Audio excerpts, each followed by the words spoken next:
अस्सलामुअलैकुम, this is Awais Khalil और मैं हाज़िर हूँ आपके साथ एक नई वीडियो के साथ। ख़ास तौर पे my experience in UK so far, my experience in Belfast so फार।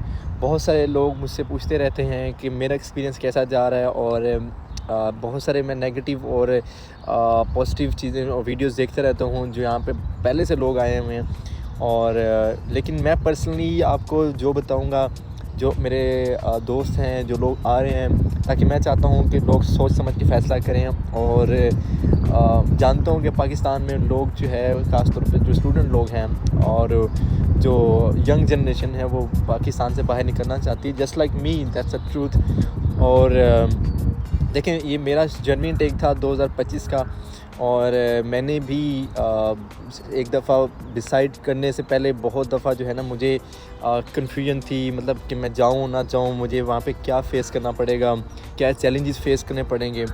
और लेकिन एट द एंड ये हुआ कि अल्लाह से दुआ की कि जो होगा कि अल्लाह पाक मेरा साथ दें और मुझे जो है कभी भी वहाँ पे किसी किस्म की परेशानी ना हो। तो नवंबर में आई थिंक मैंने शुरू किया था, यस नवंबर में, और दिसंबर में मेरा सारा प्रोसेस हुआ था। और मैं आपको कंसल्टेंट्स के नाम भी बता दूंगा। कंसल्टेंट ठीक रहते हैं, गाइड करते रहते हैं आपको अच्छे तरीके से। और ये है कि आपको एक एक चीज़ का बेहतर तरीके से पता होता है, क्योंकि यूके की बहुत ज़्यादा स्ट्रिक्ट पॉलिसीज़ हो चुकी हुई ना, तो उस लिहाज से हमें बड़ा केयरफुल होना पड़ता है, और ताकि जो है कि कहीं पे भी कोई मसला मसाइल नहीं आना चाहिए। तो एनीवेज़, तो जब मैं अगर मुझसे आप मैसेज करेंगे तो मैं आपको बता भी दूंगा कि प्रोसेस का और कंसल्टेंट्स वगैरह का। और मैं सिर्फ एक्सपीरियंस की हद तक रहता हूँ। जब मैं आया यहाँ पे, मैं एक्चुअली बेलफास्ट में होता हूँ, जो कि नॉर्दर्न आयरलैंड में, सॉरी। और यहाँ पर बहुत कम कम्युनिटीज़ पाकिस्तानी और इंडियंस वगैरह हैं, और मेजरली लोग तो मिडलैंड में हैं, इंग्लैंड वाली साइड पे, लंदन, बर्मिंघम इस साइड पे यहाँ पे बहुत कम है। लेकिन अभी मैं देख रहा हूँ कि काफ़ी सारे लोग यहाँ आना चाह रहे हैं, क्योंकि वहाँ पे फ़्लो शेयर ज़्यादा हो चुका हुआ है, इसलिए लोग यहाँ पे प्रेफर करना चाह रहे हैं। अच्छा एरिया, शुरू में तो मुझे भी नहीं अच्छा लग रहा था, क्योंकि यहाँ मेजॉरिटी आपको 90% गोरे नज़र आते हैं, आप कभी कभी अकेले भी फील करते हैं। लेकिन ऐसा ही है कि जब आप आते हैं तो आहिस्ता आहिस्ता माहौल के साथ ढल जाते हैं, नई नई चीज़ें होती हैं, आप उनको अडॉप्ट कर लेते हैं। और पहला दिन मेरे लिए पहला हफ़्ता बल्कि थोड़ा टफ़ रहा, रिगार्डिंग कि मैं ख़ुद को बड़ा लोनलीनेस फ़ील करता था। और हर चीज़ बंदे को यहाँ के ख़ुद करनी पड़ती है, आप आदी नहीं होते ना खुद खाना बनाने के, और मतलब आप अपने ज़िम्मेदार यहाँ पे ख़ुद होते हैं, आपको हर चीज़ खुद ही करनी पड़ती है।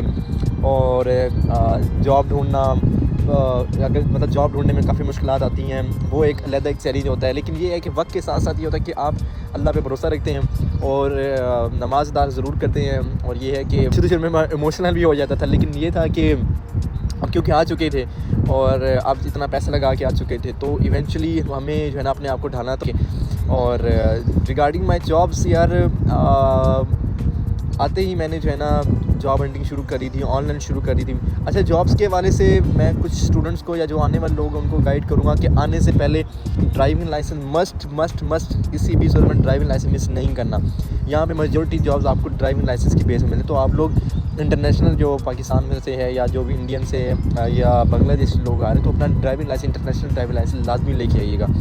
और जो बाकी लोग हैं, यहाँ पे सिक्योरिटी की जॉब भी अच्छी मिल जाती हैं, मतलब शिफ्ट्स वगैरह आती रहती हैं, उसके लिए भी सर्टिफिकेशन, आपको अपना जो करेक्टर सर्टिफिकेट होता है वो लाजमी चाहिए होता है, अटेस्टेड चाहिए होता है आपको, तो वो भी लाजमी आपने लाना है। और यहाँ पे ये है कि अगर आपको शुरू में तो जॉब आपको कोई ऑफ़र नहीं करता, तो आपको थोड़ा स्ट्रगल करना पड़ता है। आपको एक दुकान में जाके, एक मार्केट में जाके आपको अपना बताना पड़ता है कि मैं स्टूडेंट हूँ और मैं am looking for the job, is any possibility, और be ready for the no. ठीक है, ऐसा नहीं होगा कि आपको ना सुन के एक मायूसी हो जाए या फिर आप कहें कि शायद जॉब है ही नहीं, ऐसा नहीं है। क्योंकि अच्छा, जो जेन्युइन टेक वाले लोग होते हैं उनके लिए ये है कि जब आप लोग आते हैं तो जेन्युइन टेक वाले पैसे थोड़े से ज़्यादा लेके आए। अगर मैं खैर अपने लिहाज से आया था, लेकिन ये है कि जेन्युइन टेक में आपको, क्योंकि यहाँ पे लोग जो गोरे हैं ख़ास तौर पे, वो क्रिसमस एंड कर चुके होते हैं और उनको ये होता है कि अब उनका जनवरी फेब थोड़ा सा स्लो हो जाता है। तो जब आप आएँ तो ये है कि मेंटली रेडी रहें, अपने आप रेडी रखें कि जनवरी फेब में अपने आप को थोड़ा सा एडजस्ट करें, यहाँ पे माहौल के लिए आज अडॉप्ट करें। हाँ, जॉब देखते रहें, लेकिन जॉब्स जो है वो बेसिकली मैंने जो हिसाब लगा मार्च में आनी शुरू हो जाती हैं। और लेकिन जेन्युइन डे का ये भी फ़ायदा है कि आपकी डिग्री थोड़ी लंबी हो जाती है, वीज़ा लंबा होता है आपका, 1.5 साल का होता है। मेरी डिग्री जो है 6वीं से शुरू हो रही है और अगले साल मई तक जा रही है, लेकिन मेरा वीज़ा नेक्स्ट ईयर 2026 सितंबर तक जा रहा है। तो जो मई इनटेक वाले हैं उनका भी 1 साल का प्रोग्राम होता है, और जो सितंबर वाले होते हैं उनका भी 1 साल का प्रोग्राम होता है। जो स्टडी ड्यूरेशन है वो मैटर करती भी है कि क्योंकि जब तक आपकी स्टडी चलती है आपके साथ स्टूडेंट का टैग लगा होता है, एंड यू कैन मतलब आप 20 घंटे से ज़्यादा जॉब नहीं कर सकते ना। लेकिन ये भी है कि आपके पास एक अच्छा खासा टाइम होता है, आप उसमें अपने आप को मज़ीद एक्सप्लोर करते हैं। जो जनरल टेक पर उनकी बात कर रहा हूँ मैं, और आपके पास इनफ टाइम होता है चीज़ों को अडॉप्ट करने का, और ये है कि ये फ़ायदा भी है।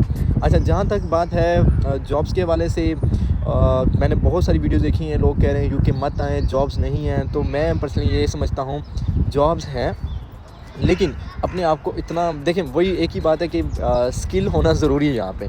तो मैंने जो जितना यहाँ पे चीज़ों को फ़ील किया या जितना मैंने लर्न किया कि आपको स्किल, जैसे कौन सा स्किल है कि आप आते हैं, अगर मैं मामूली सी जॉब की बात करूँ, मामूली इन द सेंस कि आउट ऑफ मतलब जो स्टूडेंट्स होते हैं वो बार तो नहीं बन सकते ना, लेकिन यहाँ पे बार का बड़ा स्कोप है। आप आएँ तो आपको एटलीस्ट कटिंग करनी आती हो, ड्राइविंग आती हो, इसके अलावा मतलब आपके पास कोई ना कोई स्किल ऐसा होना चाहिए कि यहाँ पे आएँ और आपको जो है वो जिस शॉप में भी जा रहे हैं, अगर किसी मार्केट में भी जा रहे हैं, तो वो आपसे पूछते हैं कि आपके पास स्किल क्या है। डिग्री का कोई नहीं पूछता, स्किल का पूछते हैं कि आप कर क्या सकते हैं। तो ये छोटी छोटी चीज़ें होती हैं, अगर आपको ये करना आता है तो ये है कि आप अपने आप को फिर एडजस्ट कर लेते हैं। इसके अलावा ये है कि मौसम के लिहाज से यूके बहुत ज़्यादा कहा जाता है कि यहाँ पे मौसम जो है वो ज़्यादातर बारिशें रहती, बिल्कुल ऐसा ही है। आज भी जो है तो बहुत खूबसूरत दिन, और लेकिन ये है कि बादल अभी भी हैं और ठंडी हवा चल रही है यहाँ पे। तो हालांकि समर शुरू हो चुका हुआ है, लेकिन यहाँ पे मौसम ये है शुरू में आपको, क्योंकि हर चीज़ मौसम में नहीं लग रहा होता है, बारिशें वगैरह होती हैं तो आप बड़ा स्ट्रगल कर रहे होते हो कि किस तरह से सर्वाइव करना है, किस तरह से ख़ुद को मैनेज करना है, ट्रैवलिंग करनी है। लेकिन आहिस्ता आहिस्ता फिर आप रूटीन के आदी हो जाते हैं। एक चीज़ है कि जब आप आते हैं, अकोमोडेशन बहुत मैटर करती है कि आप कहाँ पे रह रहे हैं, किसके साथ रह रहे हैं हम, और क्योंकि घर तो आपने शेयर करना है, अगर रूम शेयर करना है तो ये सारी चीज़ें बहुत मैटर करती हैं। तो आने से पहले जो है वो आप बेशक मुझसे रब्ता कर लीजिएगा, मेरे पास डिफरेंट कॉन्टैक्ट्स हैं, मैं आपसे वो शेयर कर दूँगा कि ताकि आपको अच्छी प्राइस में, कम से कम प्राइस में या मुनासिब प्राइस में आपको अच्छी अकोमोडेशन मिल जाए। और यहाँ मैंने देखे हैं लोग जो नए लोग आए हैं उन्होंने बहुत हाई प्राइस भी रह रहे हैं, हालांकि बेलफास्ट बड़ा अकोमोडेशन के लिहाज से इतना महंगा नहीं है, लेकिन स्टिल ये है कि लोग यहाँ पे शायद शुरू में आते हैं, उनको कोई और या कॉन्ट्रैक्ट कर लेते हैं, इसलिए भी